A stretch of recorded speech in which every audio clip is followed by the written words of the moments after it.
I definitely think there are red flags during the texting process before you end up going on that first date on, online dating. I call it a meet and greet. Like I prefer to meet for something short, like a coffee or a glass of wine, to see if that person is somebody that I would like to go on a date with in a more romantic way. So one of the things that I notice with me in particular when I'm texting with someone prior to arranging for a meet and greet is how I feel. There are some people who text in a particular way or are kind of invasive in their text. Maybe it's the times of night, maybe it's the ownership language, and I'll give an example in a minute, that kind of sets you off on the inside a little bit. So my first check-in point is, am I looking forward to meeting this person?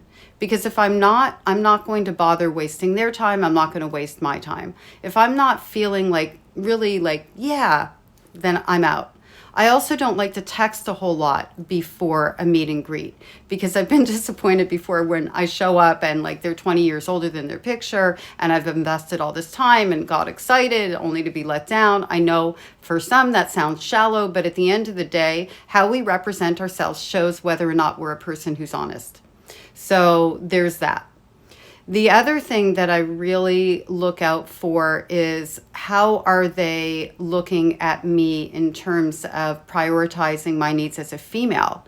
Like, for example, is this someone saying, what area do you live in? Where are you comfortable meeting? Or is this someone who just throws it out there and says, let's meet here, blah, blah, blah, without asking any of that information? I'm not going under those circumstances, because that person has now made me feel, or I feel in response to that action, invisible. And that's the last thing I want in a relationship. And the other thing is when they go, okay, I'm going to call you tonight. Instead of saying, hey, is there a good time to chat with you? I'd like to talk to you before we have our meet and greet. To me, that's them infringing on my space and assuming that I'm just available for them and kind of setting a tone. I hope this was helpful.